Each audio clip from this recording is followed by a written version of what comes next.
السلام عليكم ورحمة الله وبركاته. وعليكم السلام ورحمة الله وبركاته. الحمد لله رب العالمين والعاقبة للمتقين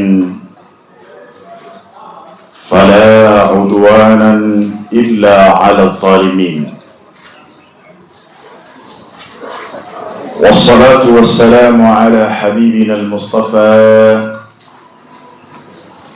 ورسولنا المرتضى خاتم الأنبياء والمرسلين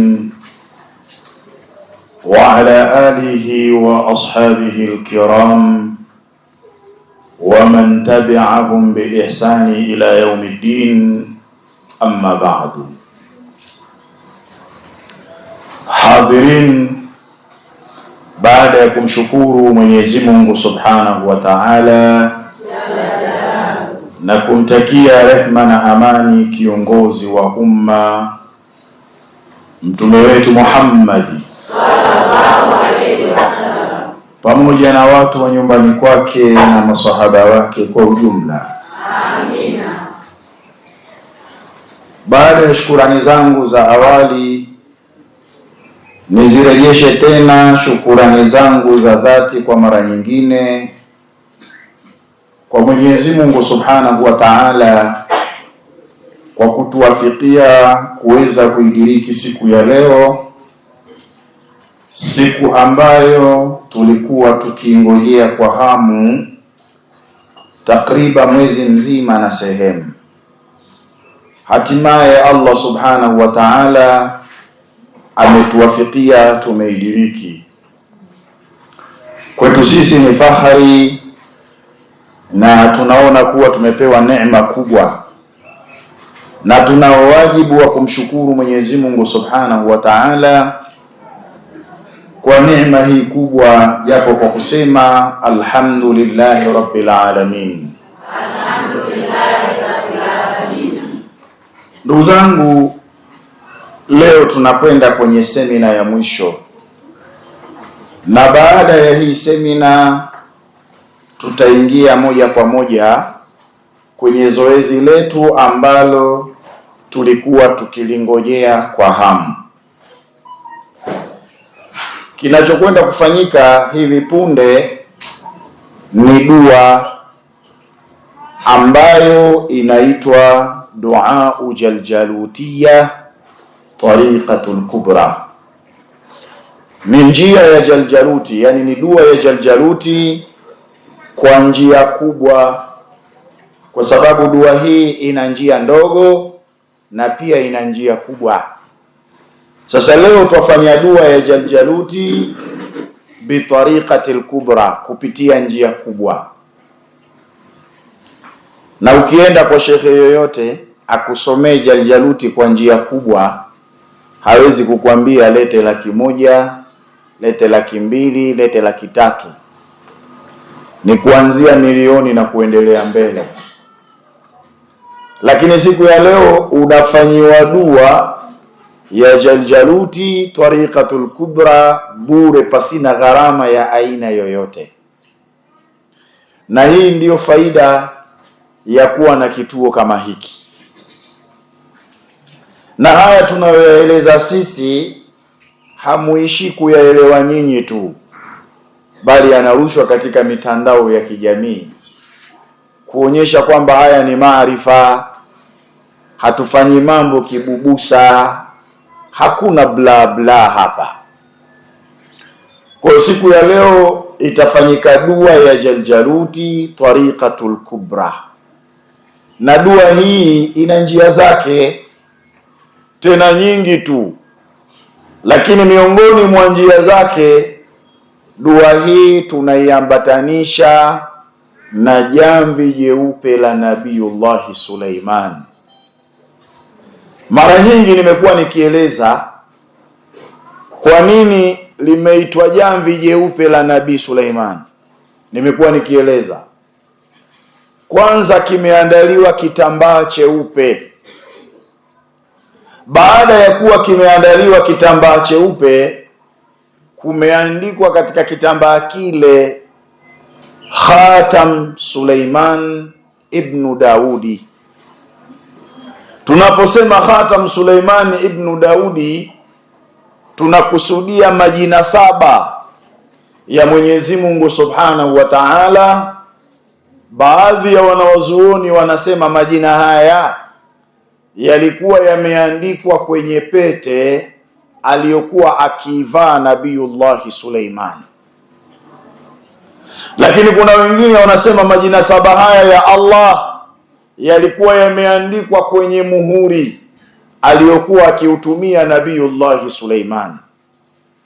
Na wengine wanasema zamani pete ndio ilikuwa ikitumika kama muhuri, kavaa pete lakini akija mtu anamgongea.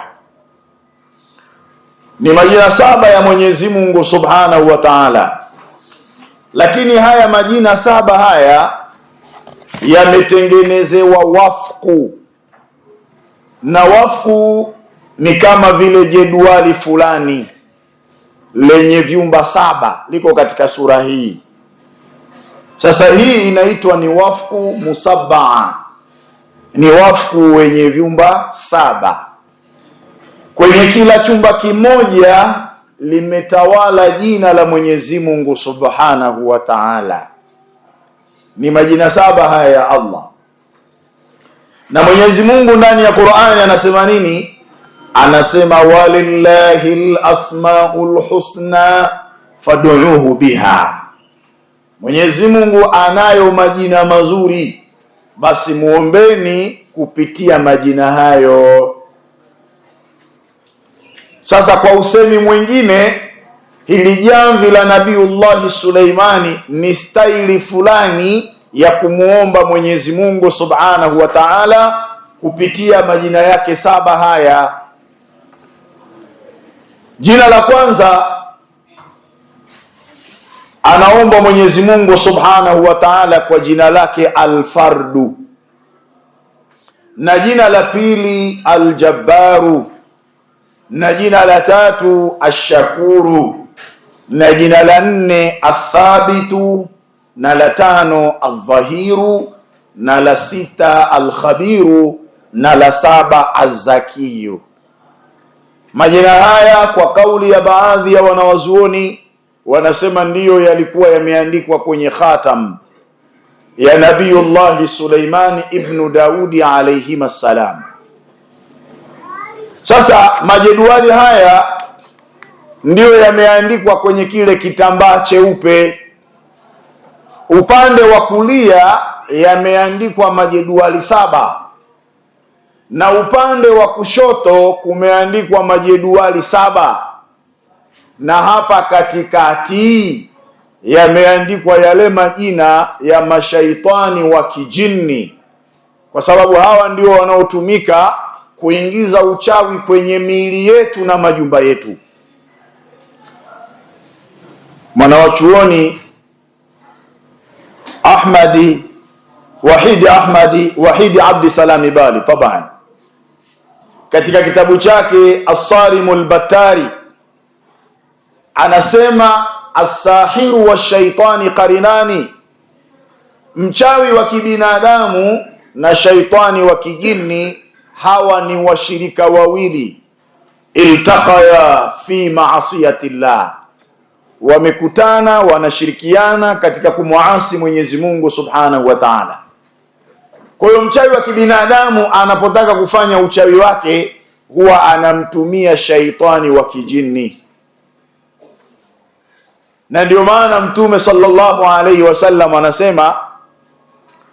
anasema katika hadithi sahihi, inna shaitana yajri minal insani majra dami, hakika shaitani amepewa uwezo na Mwenyezi Mungu Subhanahu wa Ta'ala wa kuingia katika mwili wa mwanadamu na kuanza kutembea kupitia mishipa ya damu. Na ndio maana mchawi wa kibinadamu huwa anamuagiza huyu shaitani wa kijini kuingiza uchawi kwenye miili yenu. Kwa hiyo mashaitani wa kijini ndio wanaotumika. Kwa hiyo majina yao yameandikwa pale katikati yakiwa yamezingirwa na ile khatam Suleimani ibn Daudi. Zimeandikwa 7 upande wa kulia na zimeandikwa 7 upande wa kushoto kwenye kitambaa cheupe. Lakini si rahisi kuyadiriki au kuyadhibiti majina yote ya mashaitani wa kijini. Wale ambao hayakufahamika majina yao, tumeandika makabila yao, ataingia humo kwa kabila lake. Na yule ambaye kabila lake halikufahamika ametajwa kwa taifa, kwa sababu mashaitani wa kijini wana mataifa yao. Lakini yule ambaye halikufahamika taifa lake, tumemuingiza humo kwa sifa yake. Mashaitani wa kijini wana sifa zao. Wapo ambao ni tayaruna baina samai wal ardi, wana tabia, wana sifa ya kuruka baina ya mbingu na ardhi, kule angani kule. Na kuna baadhi ya watu tumeshuhudia wana wale majini wanaoitwa tayara, wenye sifa ya ndege. Lakini katika mashaitani wa kijini wako ambao wana sifa ya alghawasuna tahta atbaqi thara. Kawaida yao ni kupiga mbizi, tena wana uwezo wa kuogelea mpaka kwenye tabaka la chini la ardhi. Wapo mashaitani wenye sifa ya nyoka, wapo mashaitani wa kijini wenye sifa ya wanyama wakali. Kwa hiyo sifa zao zimeandikwa pale katikati pale. Wamezingirwa na khatam Suleiman ibn Daudi upande wa kulia pamoja na upande wa kushoto. Sasa usisikie tu kule redioni jamvi jeupe la Nabii Suleimani, lakini hujui jamvi jeupe ndio kitu gani. Sasa leo ndo nakujulisha jamvi jeupe la Nabii Suleimani ni kitu gani. Sasa baada ya kuwa kitambaa hiki kimeandikwa maandishi haya kwa utaratibu huu, ndio kimeshonewa kwenye jamvi, ndio ikapata sifa ya jamvi jeupe la Nabiiullah Suleiman. Kila mmoja atapata fursa ya kupita kwenye jamvi hili. Kwa mara ya kwanza tutaanza kusoma dua ya Jaljaluti bila kuwaruhusu watu wapite kwenye jamvi. Lakini tutakapoirudia mara ya pili dua ya Jaljaluti, ndio wataruhusiwa watu kupita sasa kwenye lile jamvi. Kwa nini mara ya kwanza hatutowaruhusu wapite? Ile mara ya kwanza itakuwa ni fursa ya kuwahudhurisha viumbe watukufu, na wao waje washiriki pamoja nasi katika kuomba dua. Sio kuwaomba wao, ikiwa ni kuwaomba wao ni shirki, lakini tunataka wahudhurie ili na wao washirikiane pamoja na sisi katika kuiitikia hii dua ya Jaljaluti. Na ikiwezekana watiwe adabu wale mashaitani wa kijini walioingiza uchawi katika miili yetu, na kuhudhuria viumbe watakatifu miongoni mwa malaika na majini waliokuwa wema ni jambo ambalo ni mashuhuri, lafahamika katika sheria ya dini. Kwa sababu Mtume sallallahu alayhi wasallam anasema, ma jalasa qaumu fi baiti min buyuti llah, hawakai watu katika nyumba miongoni mwa nyumba za Allah, yatiluna kitab Allah, watu hao ikawa wanakisoma kitabu cha Allah, wayatadarasunahu bainahum, na wakawa wanafundishana baina yao, illa nazalat alayhimus sakina, wakifanya hivyo huwa wanashukiwa na utulivu. Wa hafatuhumul malaika, pia huwa wanazungukwa na malaika. Wa ghashiyatuhumur rahma, na huwa wanafunikwa na rehma. Sasa baitu min buyutillah si misikiti peke yake. Kweli misikiti ni majumba ya Allah, lakini mahala popote palipoandaliwa kwa ajili ya dhikri pia ni nyumba ya Allah sehemu hiyo. Kwa bila hakuna shaka, kwa adhkari na auradi na asmaullahil husna ambavyo vimewekwa kwenye dua ya Jaljaluti, malaika waliokuwa wema watahudhuria hapa, lakini pia majini waliokuwa wema nao pia watahudhuria. Allah anasema, wa idh sarafna ilayka nafaran min aljinni yastami'una alquran falamma hadharuhu qalu ansitu falamma qudhiya wallaw ila qaumihim mundhirin. Mwenyezi Mungu anazungumza kwamba mtume kuna wakati alikuwa akisoma Qur'ani, kundi la majini lilihudhuria. Kwa hiyo kuhudhuria sehemu ambayo panasomwa adhkari majini waliokuwa wema na malaika ni jambo ambalo ni maarufu katika dini yetu. Kwa hiyo kikao hiki ni kikao kitukufu. Unachotakiwa wewe ni kuhudhurisha moyo wako, fikra zako, mawazo yako yawe hapa. Achana na ubize wa mambo mengine, achana na kuchati na simu. Fikra zako zote ziwe hapa.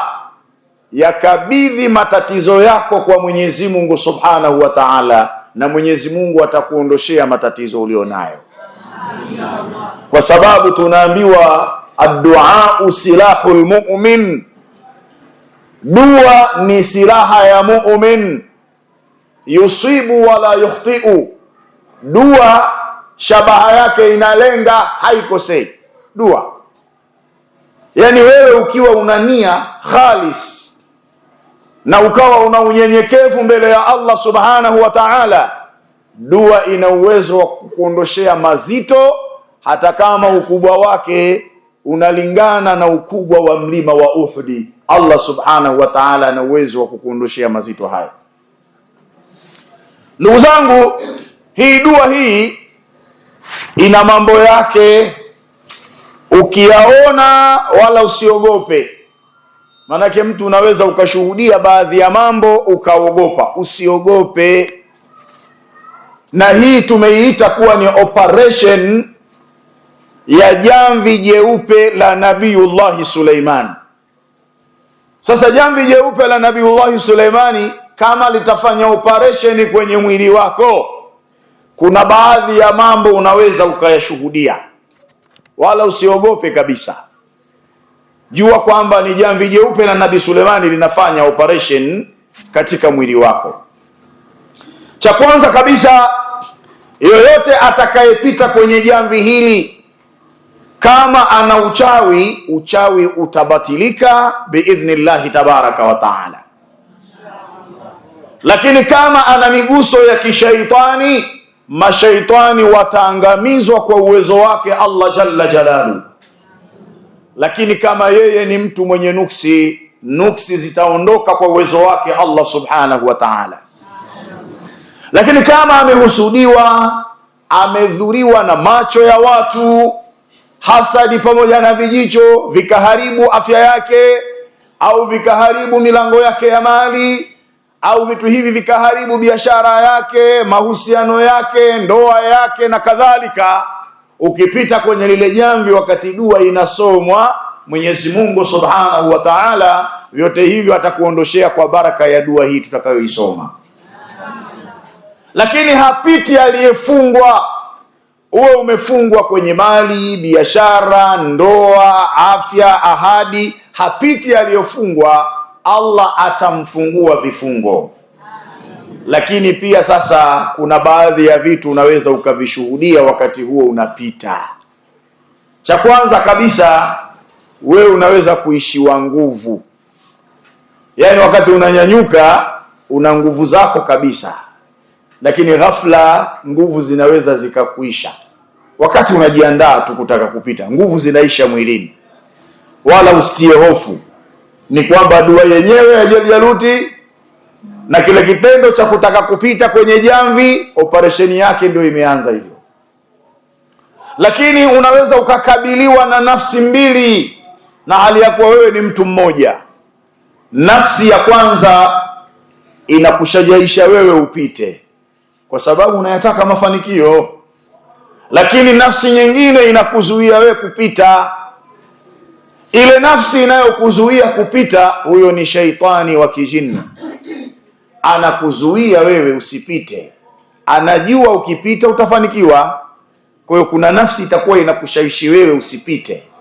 Na ndio maana tumewahi kushuhudia katika baadhi ya maeneo tulipofanya zoezi hili, mtu anataka kupita anasita, anarudi nyuma, anataka kwenda mbele anarudi nyuma. Yaani ni nafsi mbili zinakinzana. Lakini ile nafsi inayokushawishi wewe upite, muayyadatu bil ismati min Allah azza wa jalla, ile imeungwa mkono, imepewa nguvu na hifadhi kutoka kwa Mwenyezi Mungu Subhanahu wa Ta'ala, na hiyo ndio itakayoshinda, kwa sababu Mwenyezi Mungu hana kawaida ya kushindwa.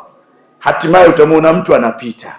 Sasa haya mambo yakikutokea, usiwe na hofu, usiwe na shaka.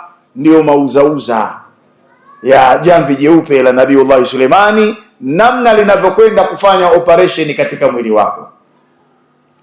Lakini pale utakapokanyaga, inaweza ikatokea, si ajabu, ukahisi kana kwamba umepigwa na shoti ya umeme. Hiyo sio shoti, hakuna waya tuloweka hapa, nyote nyinyi mnaona, isipokuwa ni jamvi jeupe la Nabiiullah Suleimani linaanza kufanya operation kwenye mwili wako. Lakini unaweza ukafumkwa na jasho jingi. Sasa ukifumkwa na jasho jingi tena lenye harufu, usishtuke. Ni operation ya ukaguzi wa jamvi jeupe la Nabii Suleimani, linafanya kazi yake. Unaweza kutokewa na hali ya kukatwa na tumbo ghafla, tumbo la umma, na ukawa unahisi kuna vitu vinacheza cheza ndani ya tumbo lako. Hiyo ni operation inayofanywa na jamvi jeupe la Nabii Suleimani. Unaweza ukahisi kutapika, na kuna wengine huenda wakatapika hasa. Ni operation inayofanywa na jamvi jeupe la Nabiiullah Suleimani. Ghafla unaweza ukafunikwa na kiza kinene, masdulatan fil wajhi, kimetanda kwenye uso wako. Na tulieleza wakati mwingine unaweza ukamuona hata mbaya wako. Inaweza ikawa ni mfano wa istikhara hii, ukaonyeshwa hivi ndivyo jamvi jeupe linavyofanya operation kwenye mwili wako wewe. Lakini kuna wengine watabanwa vifua na watahisi kana kwamba wanataka kupasuka hivi. Wengine watapiga kelele na kuanguka. Lazima yawatokee haya. Kwa nini? Kwa sababu jamvi jeupe la Nabii Suleimani linafanya operation katika mwili wao. Lakini kuna baadhi ya watu vichwa vitawauma sana, na hili la kuumwa kichwa si ajabu, kwa sababu shetani tunaambiwa anapoingia katika mwili wa mwanadamu, sehemu yake ya kwanza anayoelekea huwa ni kichwani. Anaelekea kwenye ubongo, na ubongo unaanzia wapi? Si kichwani. Kwa hiyo utakapoona wewe unaumwa na kichwa sana, ni kwamba jamvi jeupe la Nabii Suleimani linafanya operation katika mwili wako. Lakini wapo ambao watahisi kutembelewa na vitu katika miili yao, watasisimkwa na mwili na vipele vya baridi vitatoka katika miili yao. Hivi ndivyo ambavyo jamvi jeupe linavyofanya operation katika miili yao. Pana mambo mengi ambayo yanaweza kujitokeza. Kwa hiyo usiogope na wala usiwe na shaka. Dua hii tunafanya ni dua kubwa.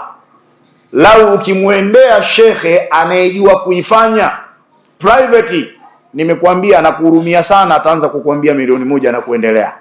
Kakuhurumia sana, lakini leo wewe unakuja kuipata bure hapa. Lakini sasa kuna jambo moja ambalo wewe watakiwa ulifanye. Jambo moja, kwa wale ambao hawajapata kibali, ni muhimu wawe na kibali. Na kibali chenyewe ni hiki. Na kibali si kwamba ndio kinakuruhusu wewe upite. Kibali hiki ni tiba. Hiki kibali kwanza kimeandikwa Khatam Suleimani ibn Daudi, lakini kimeandikwa dua. Na hii dua ndio ambayo nilikuwa nikiisoma mimi wakati nakukabidhi wewe kibali.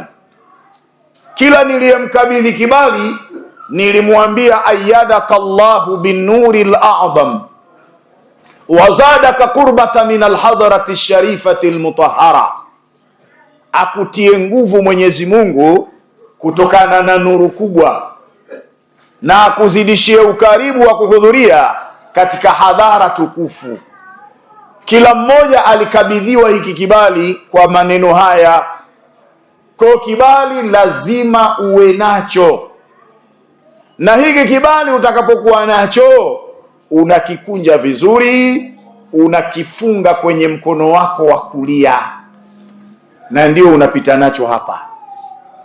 Sasa kwa kila mwenye kibali pia, wakati anapita ni vyema akapita ameshika mafuta ya Jabaruti oili. Ni muhimu sana kupita umeshika mafuta ya Jabaruti oili, yaani kwenye mkono wako wa kulia umefunga kibali chako, na huo mkono wako wa kulia umeshika Jabaruti oili. Kwa nini nasema hivyo? Kwa sababu kuna baadhi ya watu wamekuwa wakishtakia sana kwamba shekhe, mimi kila ninaposhika dawa, ile dawa inakufa kifo cha kawaida, haina tija kwangu mimi, haina faida yoyote, hainisaidii. Shekhe, nimefanywa hivyo. Haya ni mashtaka mengi sana tunayapokea. Tena mtu anakwambia, shekhe, mimi nimewahi kwenda kwa mtaalamu na rafiki yangu, tuna matatizo ya aina moja, lakini tumepewa dawa ya aina moja, mwenzangu kafanikiwa, mimi sijafanikiwa. Na si kwa mtaalamu huyo tu, wataalamu wengi, kila naposhika dawa hiyo haifanyi kazi. Sasa tumekuandalieni utaratibu mzuri kabisa wa kuondosha hicho kinachoua dawa.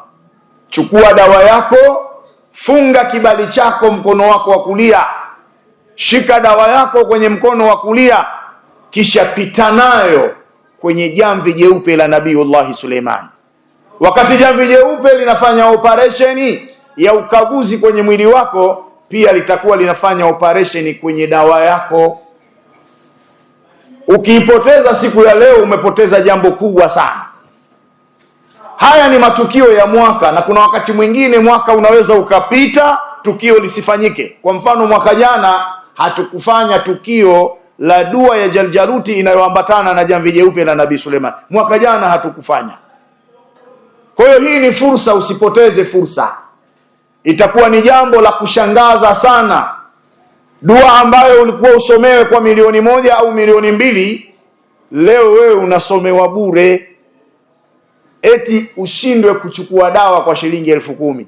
Wallahi utakuwa unashangaza sana wewe.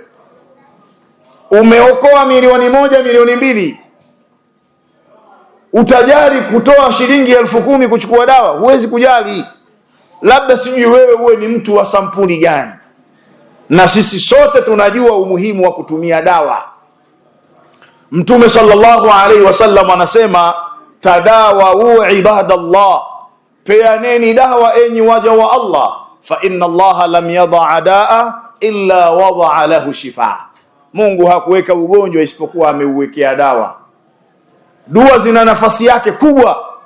Kama hivi inafanya operesheni kwenye mwili wako, inafanya operesheni kwenye dawa yako. Dua zina mchango mkubwa pia, lakini dawa pia ina mchango mkubwa sana.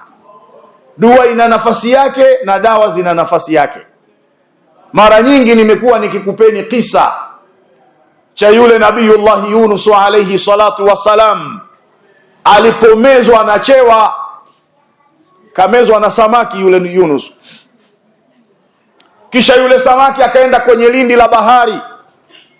Nabii Yunus akaona hakuna kitakachonisaidia mimi hapa isipokuwa ni kumwelekea Allah kwa maombi. Akaanza la ilaha illa anta subhanaka inni kuntu minadh-dhalimin. Kataja maneno haya mara nyingi. Mwenyezi Mungu akampa ilhamu yule samaki, akaogelea kutoka kwenye lindi la bahari mpaka ufukweni, akaenda kumtema. Kaokolewa na dua. Lakini kwa sababu ametoka akiwa amedhoofika na ni mgonjwa, dua imemaliza kazi yake. Kilichofuatia pale ni dawa. Mwenyezi Mungu akamuoteshea mti unaoitwa yaktini, akampa maelekezo, akautumia. Yunus akapona maradhi yake na afya ikarejea, udhaifu ukamuondokea. Hii kuonyesha kwamba dua ina fursa yake, lakini dawa pia ina fursa yake. Sasa kuna watu ni mabakhili mno, na mara nyingi nimekuwa nikikuelezeni nyinyi mabakhili, mali ya bakhili huwa inaliwa na mdudu. Mali ya bakhili huliwa na wadudu. Kwa wanamume, wadudu ni wanawake. Kutoka hapa unakwenda kuhonga huko, mambo yako yanaharibika. chukua dawa upate pesa za kuhonga, kwa sababu ukifungukiwa utapata pesa za kuhonga wewe.